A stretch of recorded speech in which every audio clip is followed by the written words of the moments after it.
நம்ம fourth division என்ன பார்த்தோம், ஆக்சுவலாக டெசிமல் இருந்தாலும் இன்ட்டு பண்ணோம். பட் இங்கே என்ன இருக்குது, ஃப்ராக்ஷன் இருக்குது. அதாவது 2 3 இதுலேயும் 3 2. அப்போ நான் எல்சிஎம் என்ன கிடைக்கும் உங்களுக்கு, எல்சிஎம் ஆஃப் 3 2 என்னது 6 தான். என்ன வேறு எதுவுமே ஃபேமிலி கிடையாது. 3 × 2 6 டேரெக்டாக வந்துருச்சு. அது எழுதணும்னு அவசியம் இல்லை, நான் உங்களுக்கு புரியறதுக்காகப்பட்டேன். அப்போ நான் மல்டிப்ளை பண்ணலாமா, multiply both the sides of equation.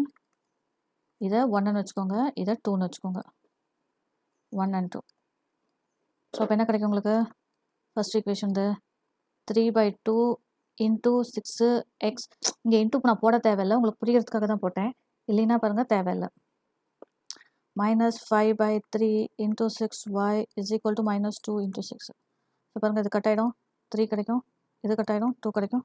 அப்போ என்ன ஆகிடும், 9x - 10y is equal to -12 கிடைக்குமா. ஸோ அப்போ இதை வந்து நான் தேர்ட் ஈக்குவேஷன் வச்சுக்கிறேன்.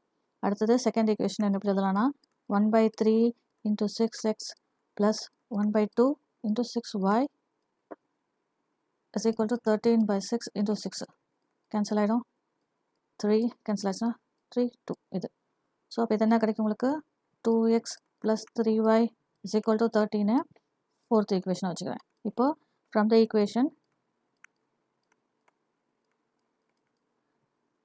இது இருக்கிறதுலே சின்னது, இது இவங்க தான் சின்ன நம்பர்ஸாக இருக்கும். ஸோ அப்போ நம்ம இதை எடுத்துக்கலாம்.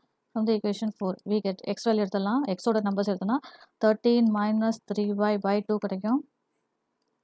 இதை நம்ம என்னென்னு வச்சுக்கலாம், ஃபிஃப்த் ஈக்குவேஷன் வச்சுக்கலாம். இப்போ சப்ஸ்டியூட்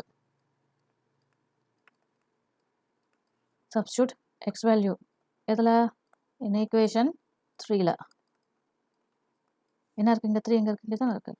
ஸோ 9 எக்ஸோட வேல்யூ என்னது, 13 - 3y/2 - 10y is equal to -12.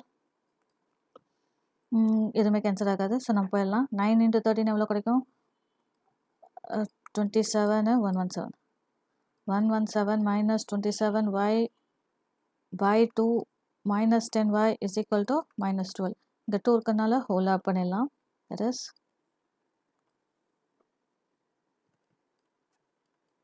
117 - 27y - 20y - 24 கிடைக்கும்.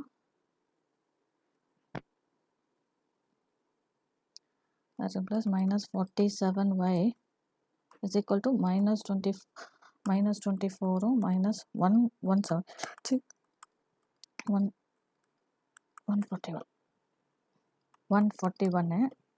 ஸோ அப்போ 141, அப்போ மைனஸும் கட் ஆகிடும்.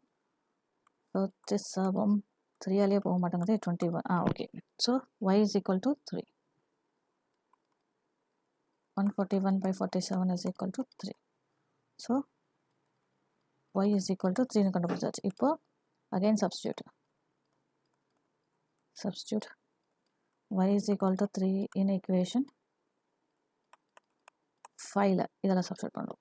ஸோ எக்ஸோட வேல்யூ என்ன கிடைக்கும், 13 - 3 × 3/2. that is 13 - 9/2, that is 4/2 is equal to 2. So therefore x is equal to 2 and y is equal to